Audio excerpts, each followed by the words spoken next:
Good afternoon, good afternoon, good afternoon. Welcome back, guys, to the channel. Excuse me, I got a little thing in my throat there, right? Pause. A little thing in my throat, pause. Right as I was getting to talk there. Guys, welcome back to the channel. Thought I would do a quick, well, let me do this first. Let me, hope you guys, it's Friday, so happy Friday, guys. Wherever you're at, I'm in Southern Florida. I brought a load down this morning from Georgia and brought it down. We'll deliver it in the morning and then head out tomorrow afternoon and pick another load up and take it back into Charleston for a Monday morning delivery. So that'll get me home for the weekend.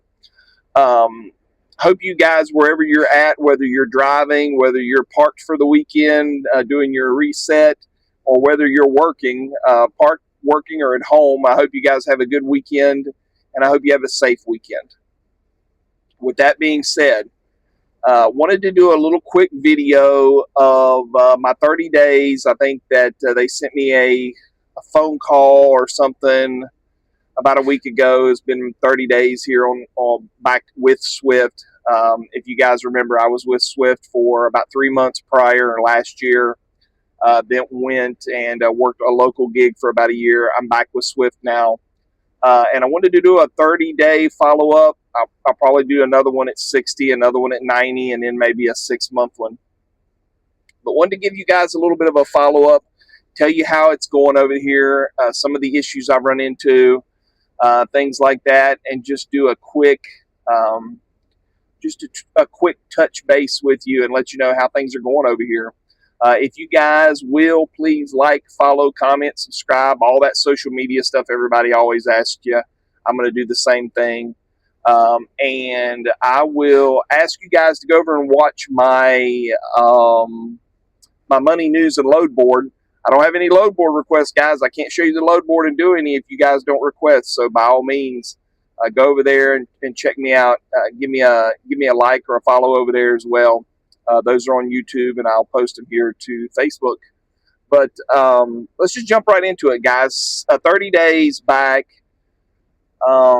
So really, I feel like I've already done this as far as, because I had the time with Swift prior, and now I'm getting back into the percentage pay, and that's why I'm back. Guys, I can't tell you how happy I am. Let's go over the good things. How happy I am because of the money. The money is there if you want to run. The loads are there if you want to run. Swift does not seem to have a problem like they did prior as far as filling the load board up, having loads where I want to run them anyway, having loads that pay a decent amount. The only time that I can see where they may have some issues is maybe in the evenings. I'm trying to pick loads in the mornings, or and I say in the evenings, but the last couple of days, guys, I picked loads late. 2 of my last loads in this round have been late loads where I've gone on the load board at 7, 8 o'clock at night and just kind of lucked into them, basically. But as far as the freight and as far as the money, things are good over here so far. I had a rough week this week. When I got back to the truck on Monday to leave out on my Monday trip, the truck wouldn't start. And this would be another good thing, I guess.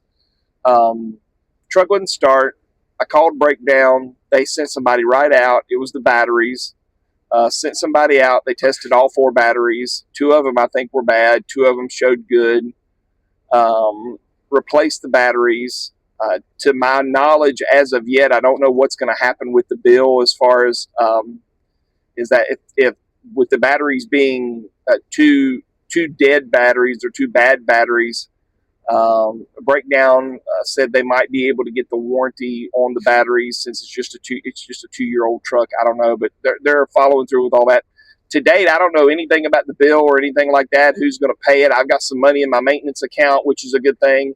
I'm taking out money each week and putting it into the maintenance account, so I should be covered there. Guys, it was a pretty simple process. They came out, fixed it. You know, I lost the load eventually, but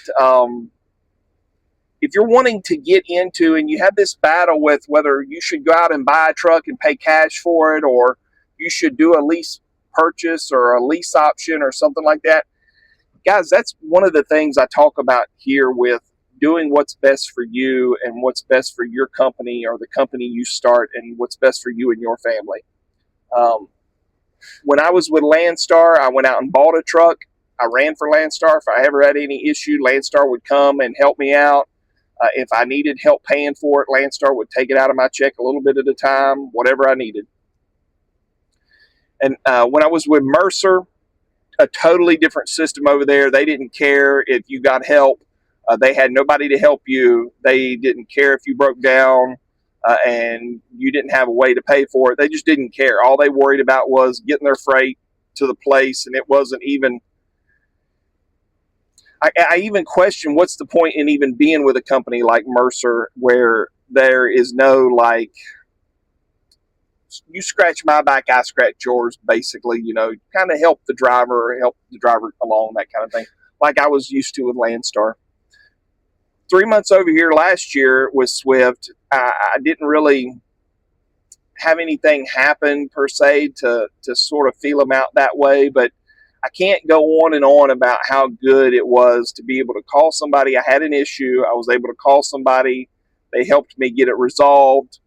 And never once have they said like, well, who's going to pay for this or whatever. It's taken care of. I'm back on the road and we'll figure it out later. And that's fine with me. So that's a good thing. Last thing I want to say as far as being back this time, and I think I said this in another episode or another video I did, was the driver, I guess they used to call them driver leaders, and now they call them maybe owner operator specialist or lease specialist or whatever it is, whatever his name is. My guy Asen, I got to give Asen a shout out. He has been the best. He doesn't call me unless I call him, unless there's a problem. We need to get together with a problem. He leaves me alone, which I love. He doesn't. He's not calling me every day. He's not. He sort of lets me do my own thing, and he understands that I know what I'm doing. I trust that he knows what he's doing. A lot of times I've had a problem here in the last couple weeks where I would maybe call him or a question, or he's already even taken care of it. So I can't say enough about getting the right driver leader or the driver consultant or the owner operator consultant that you get means the world to me. And should mean the world to you. That's the biggest part of this, is getting somebody that'll help you, and that when you call them, they pick the phone up. So those are the good things that I've gotten the 30 days. So the money is good, the loads are good, the people are good.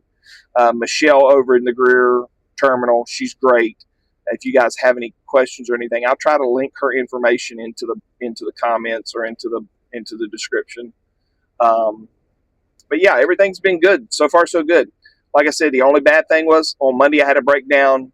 I lost the load. It pushed me out to Wednesday morning to getting out again to kind of run the way I want to. That's another thing. Let me talk about that. The way I like running, guys. I've been kind of just doing my old thing that I used to do with Landstar. Was I ran kind of the southeast. I would come out of. I live in South Carolina. I come out of South Carolina. I either run a load to Florida and then come back out with something, or deadhead out, depending on where it's at in Florida. I run to South Carolina, North Carolina, Georgia, Florida.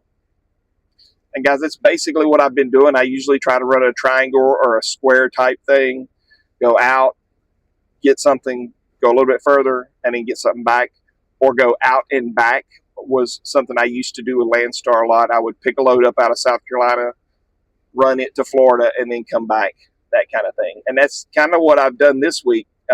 This is my second load to Florida this week. And I've gone down, come back, and I'm going down, and I'll come back, and then I hope to get another one and go down and come back. I mean, guys, the loads pay decent. I'm making money. My company is making money. Swift is making money. I'm getting to kind of run and do the things I want to. I don't know how much more you can argue with that. So, so far so good on that. Now the bad. bad things. I really didn't have any bad things to say until this week. I picked a load up on Wednesday. I was supposed to take it from um, South Carolina to Georgia. When I got to Georgia, the place that I dropped at, it was drop and hook on both ends, and that's another good thing, guys. I've done a lot of drop and hooks over here, a lot of drop and hooks that weren't expected to be drop and hooks. Like I get somewhere and they're like, okay, you got like yesterday. I took one to Lakeland, got down there. Um, they had an empty waiting on me. I hooked up to it and out of there I took. It was just a surprise. But back to Wednesday. Wednesday, when I delivered the first load, I got there. They didn't have no empties. So I basically either sat or drove around Savannah for 5 hours trying to find an empty trailer. There's no excuse for that. If you want to do a company driver that way, that's one thing. But guys, and I'm speaking to Swift here, if you want good people to stay and good drivers, safe drivers, drivers that tell you they're going to get somewhere, get there, they don't mess around. I've not been late. I get the freight where it's going. I do it in a safe manner. If you want good drivers like that, you need to be able to take care of them. Me sitting and driving around for 5 hours trying to find an empty trailer to go get my next load, ridiculous and unwarranted and unneeded. If you as a company, again, I'm speaking to Swift, if you need to buy more trailers, that's just what you're going to have to do to run a company. Just like I have overhead, you have overhead as well. I understand. You just need to be able to. And I told Asen, my driver consultant, I told him, and I think I even may have posted this somewhere on social media, that I never, in all my years of trucking, I never felt more disrespected for my personal time and my work time as I did on Wednesday, which is sad and says a lot to me because I was down there at no fault of my own. We should have made sure I had an empty to pick up. And if I didn't, we should have. I went to 3 different places searching for an empty, and it's just uncalled for. Just uncalled for. I should have been directed right to a place and got an empty and been able to go on. Now, any of you that have been in trucking a long time know that when you're delayed 5 hours trying to find an empty, I was supposed to pick up another load on Wednesday. I got there late, which pushed me my whole timeline late, basically. So that's my first gripe is you guys in the offices and in these driver leaders and these planners and people like that, you need to be a little more cognizant or aware of the time you're wasting. You basically wasted my time on Wednesday, and I was very vocal in that. So it is what it is. Please be more cognizant of the time that you're using a driver and stuff like that. So I left there. I finally found a trailer. I went and grabbed the next load. I drove to Lakeland yesterday, had a decent day, dropped it, got the empty, took out of there. I looked the empty over, fine. It was a newer trailer. I was supposed to pick up the next load was going to be a paper roll load, which I knew that the trailer needed to be clean, it needed to be dry, it needed to be all that. I checked it out. It was perfect. I get to the shipper, and of course the guy comes out and he climbs up in the trailer and he's looking at it and pointing and this and that, and I knew it was going to be a problem. He comes back out and he rejects the trailer. He says he feels like at some point there was water standing in the trailer. And he thinks it's got a leak. It's not wet. It's not, I mean, it to touch the floor was not wet. But he rejected the trailer. So that would be my second thing to Swift. I've run into now several times where equipment was not up to par. The equipment was, and I don't know, it rained last night. When I got to the place, of course they took me off that load. I grabbed this load. When I dropped the empty off this morning, I opened the door at Walmart. It was fine. It was dry. Now, and there was a pretty bad rainstorm in Georgia last night. So obviously it didn't have a hole in it or anything. It was probably something spilled over onto the floor at some point. I don't know. But I would say this. Swift, you are one of the largest, if not the largest trucking company in America. You need to have your equipment in proper working order. It is what it is, and I've run across several now that are just not in proper working order in the 30 days I've been here. And it's sad to see when, and I told my wife this last night, I said, I lost out on money this week at no fault of my own. And that really, sometimes when that happens, it really irritates you. That the truck thing, I mean, it is what it is, the batteries, which I could go into that a little bit more, but it's an argument for another day. It's one half dozen the other, I guess, if you look at it that way.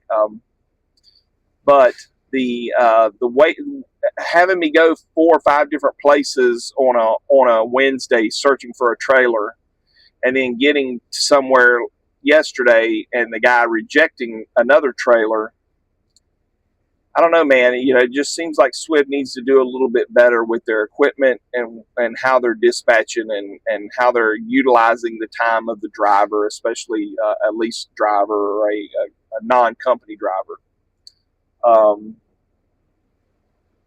But other than that, guys, that's really the only 2 bad things I've got. And really, I mean, if I'm being honest, that's kind of trucking. That's one of the things. Those are things that happen in trucking. Sometimes you're going to have a breakdown, and sometimes you're going to get a trailer that's crap. Even when I worked with Landstar, and that's kind of the gold standard for me, or where I set my benchmark, because I had such a good opportunity there. I had such a good time working there. I made so much money working there, and I really enjoyed working there. And I told somebody about a week ago, this kind of feels like that, that time that I was with Landstar. That's kind of the time I'm having here now. And I've really enjoyed being back. I've really enjoyed working here. I think if you are a new driver, if you are a driver that has been a company driver and you want to dip your toe into owner light, I heard somebody say the other day, this is like being an owner operator light or a lease operator light. You can kind of dip your toe in it without jumping all the way in, and having that little